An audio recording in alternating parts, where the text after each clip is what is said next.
सबसे पहले आपको बताएं, पाकिस्तान की अस्करी क़यादत का सऊदी अरब पर ईरानी हमलों पर इजहार तशवीश। सऊदी अरब की गैर मुतज़लज़ल हिमायत के अज़्म का यादा। फील्ड मार्शल सईद आसिम मुनीर की ज़ेर सदारत कोर कमांडर्स कॉन्फ्रेंस फोरम ने कहा, ईरान के सऊदी अरब पर हमले तनाज़े के हल की मुखलिसाना कोशिशों को नुकसान पहुंचा रहे हैं। सऊदी अरब पर हमले गैर ज़रूरी कशीदगी हैं। सऊदी अरब ने इश्तियाल अंगेज़ों के बावजूद तहम्मुल और मोहतात रवैये का मुजाहिरा किया। इससे सालिसी और सिफारती हल की राह हमवार हुई। ऐसे हमले और बिला जवाज़ जारियतें पुरअमन कोशिशों को मुतासर करती हैं। पाकिस्तान की अस्करी क़यादत ने सऊदी अरब की गैर मुतज़लज़ल हिमायत के अज़्म का यादा किया। ISPR के मुताबिक कोर कमांडर्स ने कॉन्फ्रेंस में मुल्क की अंदरूनी और बैरूनी सिक्योरिटी सूरत हाल का तफसीली जायजा लिया। भारत समेत बैरूनी सरपरस्तों की पुष्ट पनाही में सरगर्म तमाम दहशतगर्द नेटवर्क खत्म करने के अज़्म का यादा किया गया। फोरम ने कहा, दहशतगर्दों के सहूलतकारों और मुआवनीन का बिला इम्तियाज और मुसलसल ताक़ुब करके खात्मा किया जाएगा। दहशतगर्दों की महफूज पनागाहें खत्म होने तक ऑपरेशन ग़ज़ब लिल हक़ की रफ्तार बरकरार रखी जाएगी। जब तक अफगान सरजमीन का पाकिस्तान के खिलाफ इस्तेमाल मुकम्मल बंद नहीं हो जाता, ऑपरेशन जारी रहेगा।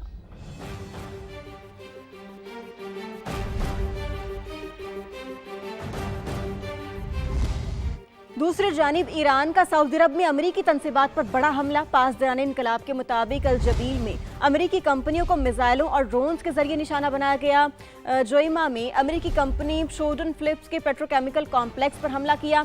निशाना बनने वाली अमरीकी कंपनियों में सदरा, एक्सन मोबिल और डार्क केमिकल्स भी शामिल हैं। पासदारान के मुताबिक सऊदी अरब में प्लांट्स पर हमला अब शिराज में हमारी तनसीबात पर हमलों का जवाब है। सऊदी अरब दिफा का कहता है कि आज सऊदी फ़ज़ाई हुदूद में 11 मिसाइलों और 18 ड्रोन्स को तबाह किया। मिसाइलों का मलबा गिरने से तवानाई की तनसीबात को नुकसान पहुंचा। सिक्योरिटी वजूहात की बिना पर सऊदी अरब और बहरीन को मिलाने वाला वाहिद पुल किंग फहद कॉजवे पुल को कई घंटे बंद रखने के बाद दोबारा ट्रैफिक के लिए खोल दिया गया।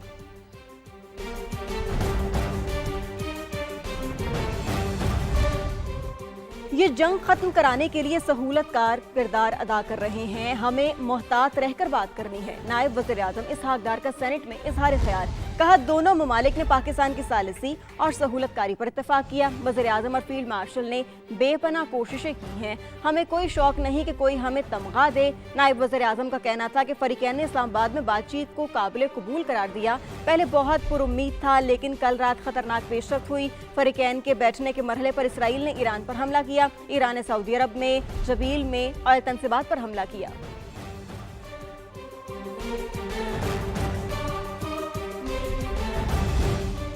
आपको यह भी बताएं कि अमेरिकी सदर डोनाल्ड ट्रंप सालिसी की कोशिशों के बावजूद जारहाना बयानात से बाज न आए। ईरानी तहजीब को सफ़े हस्ती से मिटाने की धमकी दे डाली।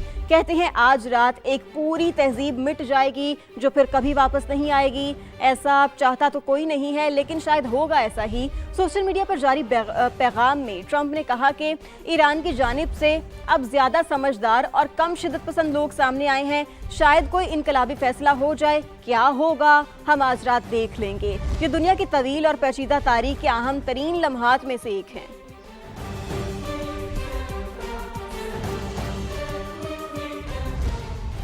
ईरान पूरी दुनिया को मौशी तौर पर नुकसान पहुंचाना चाहता है। सदर डोनाल्ड ट्रंप और मैं नहीं चाहते कि आलमी मईशत मुतासिर हो। अमेरिकी नायब सदर JD वेंस का बयान। कहा कि जंग से पहले ईरान को मुज़ाकरात की बहुत जल्दी थी। अब ईरान की जानिब से मुज़ाकरात में ताख़ीरी हरबा आजमाया जा रहा है।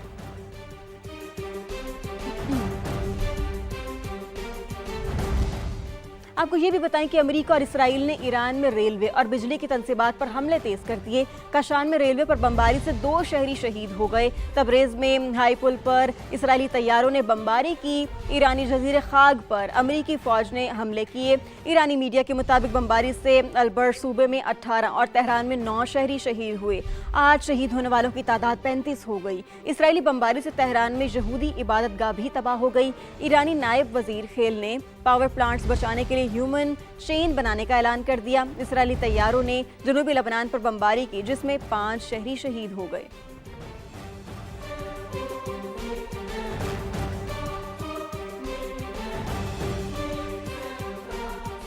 इस्फहान में अमेरिकी तैयारों की तबाही का रेस्क्यू मिशन से कोई ताल्लुक नहीं। ये ऑपरेशन ईरानी एटमी तनसीबात पर हमले के लिए शुरू किया गया था। ईरानी मीडिया ने हैरानकुन इंकशाफात कर दिए। प्रेस टीवी की रिपोर्ट के मुताबिक अमेरिका के 2 C-130 तैयारे इस्फहान में एक पुरानी एयरफील्ड पर उतरे। एक में अमेरिकी कमांडोज और दूसरे में खुसूसी गाड़ियां, छोटे हेलीकॉप्टर्स और दीगर सामान था। ईरानी फोर्सेज ने तैयारे लैंड होते ही हमला कर दिया, जिसकी वजह से अमेरिकी अटैक मिशन रेस्क्यू मिशन में बदल गया।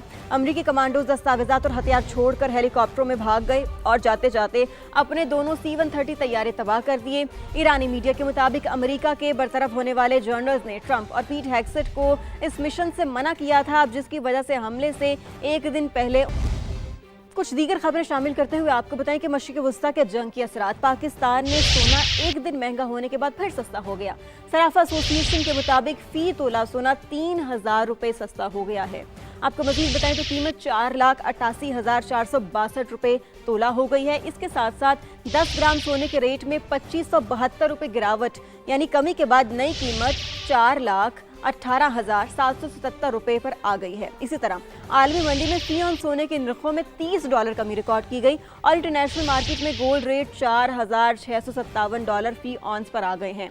फिर यही नहीं, पाकिस्तान में चांदी की फी तोला कीमत किसी तब्दीली के बगैर 7,744 रुपये पर ही बरकरार रही है।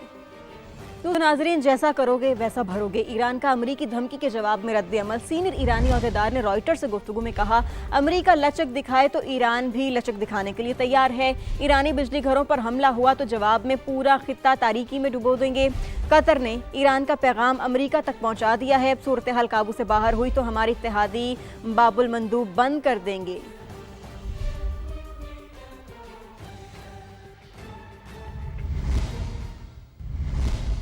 Welcome back. बहेरा रूम में तारकीन वतन की एक और कश्ती डूब गई। खबर रसां एजेंसी के मुताबिक मुतासरा कश्ती में 105 अफराद सवार थे। 32 को रेस्क्यू कर लिया गया, 2 की लाशें निकाल ली गई, 71 लापता हैं। तारकीन वतन लिबिया से गैर कानूनी तौर पर इटली जा रहे थे। लापता होने वालों में कम से कम 20 से ज्यादा पाकिस्तानी भी शामिल हैं।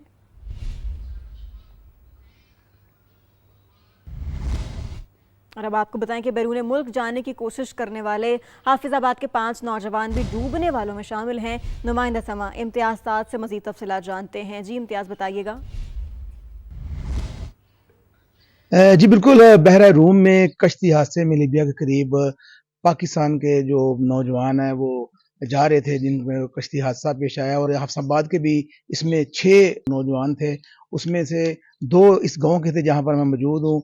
एक जो है वो इटली पहुंच गया है, इनके कहना है लाहिकीन का, और एक जो है वो हादसे का शिकार हो गया है। उनके कुछ लाहिकीन मेरे साथ मौजूद हैं, आइए इनसे जानते हैं कोई इस हवाले से क्या कहते हैं। एक जो है वो अल्लाह ताला के फजल करम से आगे पहुंच गया है और एक जो है वो उसका समंदर में उसकी डेथ हो गई है। और गवर्नमेंट से गुजारिश है, आपसे गुजारिश है कि अगर हो सके तो हमारे जो उसकी डेड बॉडी है उसकी रौनमाई की जाए, वो हमें वापस की जाए। हुकूमत वक्त से मुतालबा करते हैं और शुक्रिया अदा करते हैं, अगर हो सके तो ये हमारी मदद की जाए। बड़े दर्द में यहाँ के लोग हैं, पूरा जो गाँव है वो सोगवार है और इनकी यही अपील है गवर्नमेंट से कि ये हमारा बच्चा जो है हादसे का शिकार हुआ है उसकी डेड बॉडी जो है वापस लाई जाए। जी।